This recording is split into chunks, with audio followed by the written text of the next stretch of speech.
Come on, fellas. Get around the go. Let's have a good go. Come on, then. You ready? Come on, you lot. Go on, then. Oh, 'tis our delight for the red and white. The imps are here to stay. All right, Lincoln fans, I am here with Tom from GasCast, not Gas Chat, that's a forum, it's GasCast. Tom, thank you for joining us, my friend. Thank you for having me. No problem whatsoever. Just want to run through a couple of questions ahead of this weekend's game, try and get a little bit of flavour of what fans can expect from Bristol Rovers. First of all, it's been a tough start to the season, but you picked up your first win as well. Yeah, it's kind of this is the bad start. It's kind of been rumbling on from last season because Graham Coughlin left us in third position after the Ipswich win, and then Ben Garner took over and presided over one of the worst runs in Rovers history. He then kind of tried to remodel the squad more in his own image, more passing, possession based. But unfortunately, our start wasn't great.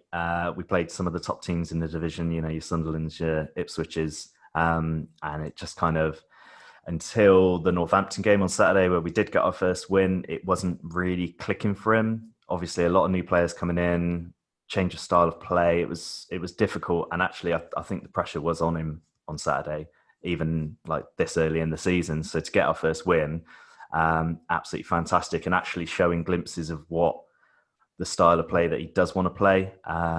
So yeah, kind of terrible start, but hopefully over the initial hump of it. So you say that he's changed the style of play. How does that significantly differ from the previous manager? Obviously, we played against his new team, Mansfield, yesterday. But how does that kind of compare and manifest itself? Oh, it's chalk and cheese. So last season under Graham, it was a lot of hoofball, quite a lot of hoofball. Completely bypass the midfield, get up to Johnson Clark-Harris, who joined Peterborough in the summer, and just hope that he can provide some magic and maybe hold the ball up or just win us games on his own, which he did worryingly. He worryingly won a lot of games just on his own, where he'd take on 3 or 4 players and slam it in. So Ben's gone for, he's playing more, keeping it on the deck, trying to play through the phases kind of thing, and playing more kind of attackers up front. He likes to play a front three.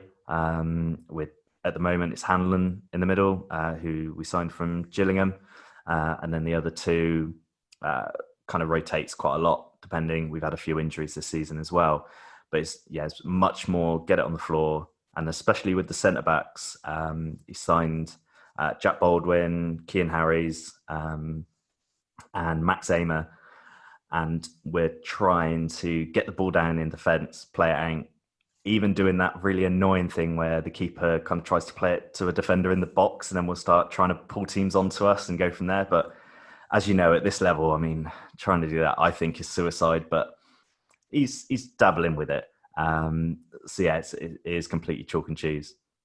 I say welcome to our world. We can see some awful goals from that last year, but you can get it right. We have done well with it so far this year, so persevere. I had a look at on Y-Scout at where you've been setting up. Looks like he's changed formation a couple of times. And also Jack Baldwin hasn't been playing and recently came in as well. So do you feel there's still an element of Ben Garner kind of finding his feet a little bit? He wants to play for a 3-4-3. That's his formation. With everyone that we have available, that's what he play. But we were forced into a shape change against Ipswich because we've had a few injuries at the back. We tend to play wing backs, so we'll normally have Mark Little on the right and then Luke Leahy on the left. But our 3 right wing backs, Little, Rodman and Josh Hare, have all been injured this season, or all are now injured, except for Josh Hare's just come back, sorry. So the shape change has been an enforced one. I'd say, I expect we will almost certainly line up in a 3-4-3 on Saturday, and I would expect Josh Hare to be the right wing back there. Cool, thank you. Just a couple of players I wanted to pick up on as well. I thought some impressive looking transfer business personally over the summer. And we've mentioned one player there a couple of times, Jack Baldwin, who obviously was at Peterborough and Sunderland and scored, I believe, for you on Saturday as well. How's he looked so far? I know he's kind of been in and out the side. Yeah, I think he was a bit unfortunate not to just go straight into the back three. He's looked solid against Northampton. It's kind of a bit of a difficult one to really judge because although they threatened, they didn't kind of put us under a lot of pressure. He's a ball player. And from speaking to the guys at the Roker, they kind of said that he's very much a confidence player. So hopefully the goal he got against Northampton on Saturday will kind of put him in good stead. I would expect him to start.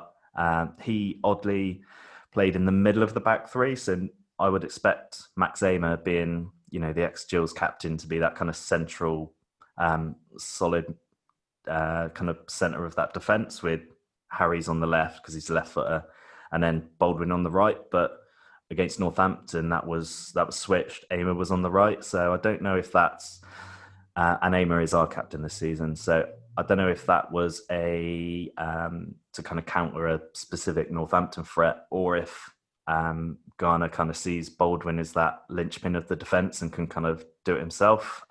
It'll kind of we'll see really, but I've been impressed with him so far, and hopefully he just keeps that confidence up and keeps cracking on doing what he's doing. Sam, thank you. Another one that really interested me, we haven't spoken about at all, is the lad who signed from Coventry, Zane Westbrook. I thought he looked a really, really good signing on paper. How's he settled? Yeah, he was the one I was really excited about, and actually for Rovers was a massive coup.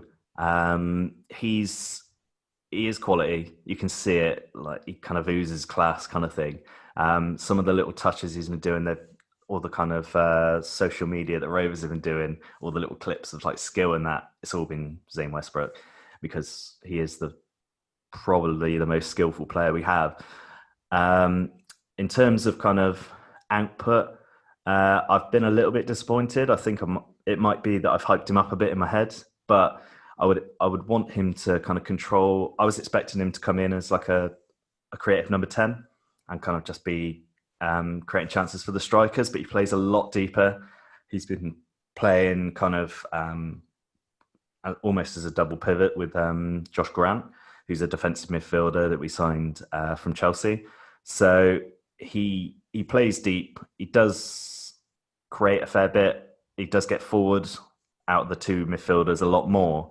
But he's not going to be the kind of smashing it in from 30 yards, and he's not the kind of not a traditional number 10 per se. So I don't know where I'd kind of, if I had to put him in a box, I'd probably say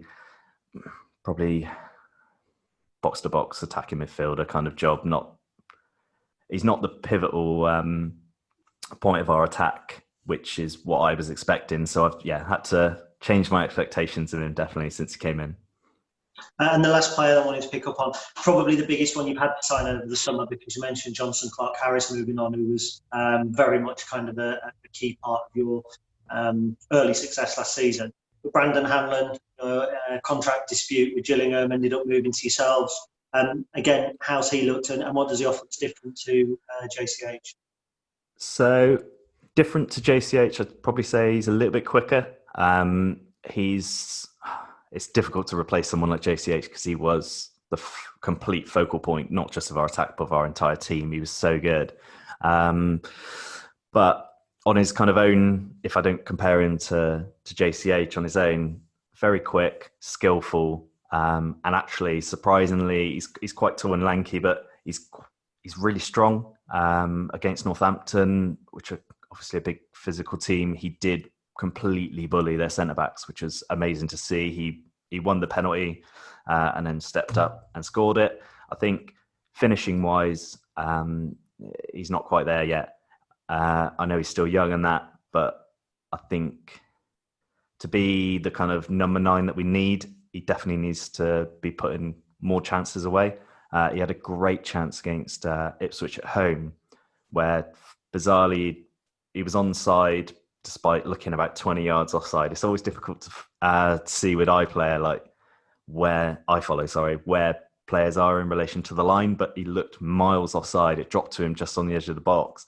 And you think, right, just turn and shoot and go. And he kind of fluffed his lines. So I think there's a little bit of maybe composure still to come from him, but I am really excited to see what he can do this season.